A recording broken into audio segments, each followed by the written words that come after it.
ഇത്തരം സിനിമകളിലൊരു വിജയം വേറെയാണ് കേട്ടോ. നമ്മൾ പൊതുവെ പറയാറുണ്ട് ലാലേട്ടൻ ഒന്ന് തിയേറ്ററിൽ ഒന്ന് കണ്ണുനീർ വീണാൽ ലോകമെമ്പാടും കരയുമെന്നാണ്.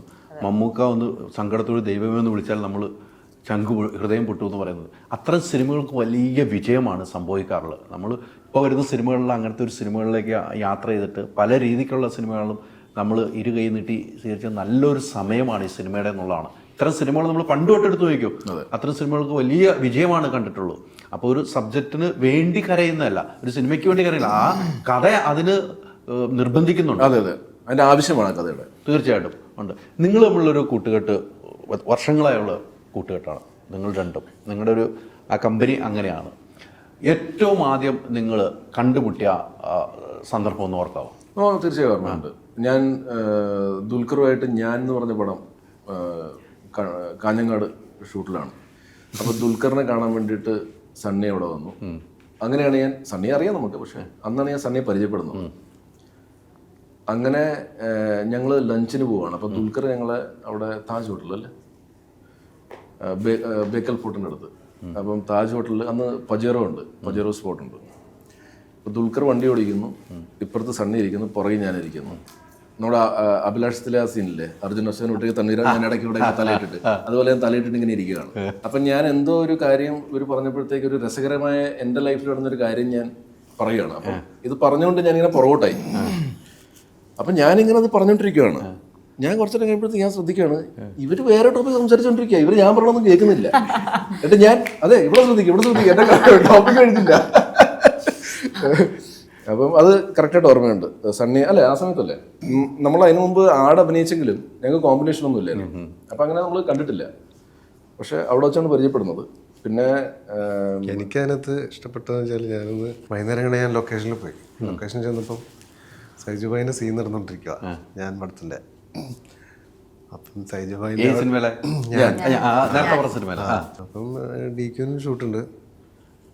അപ്പം ഞാൻ അവിടെ ചെന്നപ്പം സൈജുബായ കോസ്റ്റ്യൂമിലൊക്കെയാണ് ഇരിക്കുന്നത്. കൊടുത്തിരിക്കുന്ന ഡയലോഗ് ഇത്രയും കണ്ടിട്ട് എൻ്റെ ദൈവമേ, പഠിച്ച് പുള്ളിയുടെ തെറ്റുന്നുണ്ടായതെന്ന് തോന്നുന്നു.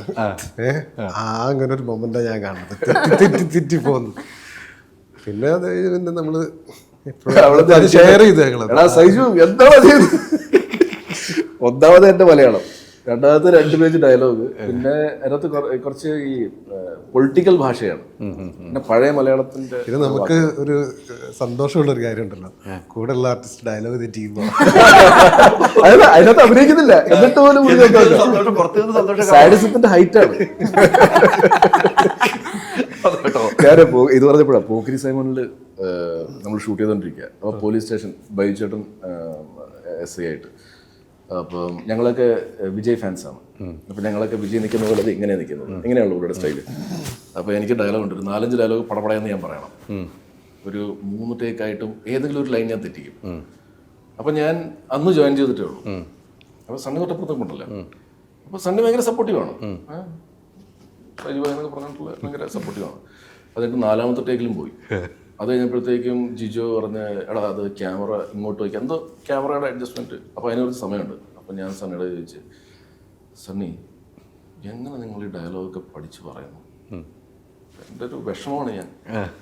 അപ്പം സണ്ണിയുടെ പറയുകയാണ്, സൈജു ഇപ്പം 4ാമത്തെ ടേക്കല്ലേ ആയത്, മിനിങ്ങാന്ന് 27ാമത്തെ ടേക്കിൽ എൻ്റെ ഒരെണ്ണം ഓക്കെ ആയത്, അതുകൊണ്ട് സമയമുണ്ട്, ഒരു പ്രശ്നമില്ല.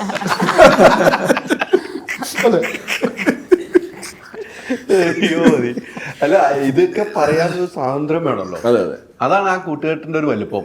ചിലവർക്ക് വലിയ പ്രശ്നവും നിങ്ങൾ തമ്മിലുള്ള അടുപ്പാണ് ഞാൻ ചോദിച്ചത്. നമ്മൾ ഇത്ര കഥകൾ അല്ല, ഇതിന്റെ മെയിൻ ഒരു സംഭവം വെച്ചാൽ, നമ്മൾ സണ്ണി വെയിൻ ദുൽഖറിന്റെ ഫ്രണ്ടാന്ന് പറഞ്ഞപ്പോൾ തന്നെ എനിക്ക് പുള്ളി 90% ഓക്കെയാണ്. വെച്ചാൽ ദുൽഖറിനെ വളരെ വ്യക്തമായിട്ട് ഞാൻ ദുൽഖറായിട്ട് കുറച്ച് ദിവസം വർക്ക് ചെയ്തതിന് ശേഷമാണ് സണ്ണിയെ പരിചയപ്പെടുന്നത്. അപ്പോൾ ദുൽഖറിന്റെ ഒരു പേഴ്സണാലിറ്റി എനിക്ക് മനസ്സിലായി. അദ്ദേഹത്തിൻ്റെ ഒരു ഫ്രണ്ട് എന്ന് പറയുമ്പോഴത്തേക്ക് അദ്ദേഹത്തിൻ്റെ ഫ്രണ്ട് നാച്ചുറലി അദ്ദേഹത്തിനെ പോലെ തന്നെ ഒരാളായിരിക്കും. അപ്പോൾ സണ്ണി നമുക്ക് ഓക്കെയാണ്, ഗ്രെഗറി നമുക്ക് ഓക്കെയാണ്. വെച്ചാൽ ഇതൊക്കെ ദുൽഖറിൻ്റെ ഫ്രണ്ട്സാണ്. അപ്പം ദുൽഖറിനെ പോലത്തെ ഒരാളായിരിക്കും. സോ അങ്ങനെയാണ് ദുൽഖറിൻ്റെ ഫ്രണ്ടാണ്. അല്ല, അപ്പൊ ഇവരെല്ലാരും ഫ്രണ്ട്സാണ്. എല്ലാവരും ഫ്രണ്ട്സാണ്. Ultra modern kitchen devices. ഒരു കിച്ചണിൽ വേണ്ട എല്ലാ ലേറ്റസ്റ്റ് ബ്രാൻഡുകളും ഇവിടെയുണ്ട്. ലോകോത്തര ബ്രാൻഡുകൾ, original products, wide range. MyG future. WhatsApp വഴി ഇംഗ്ലീഷ് പഠിക്കാൻ ഇംഗ്ലീഷ് കഫേ ഉള്ളപ്പോൾ ഇംഗ്ലീഷ് ഒരു വിഷയമേ അല്ല. English cafe, we present you the perfect English. WhatsApp now 9633 888 575.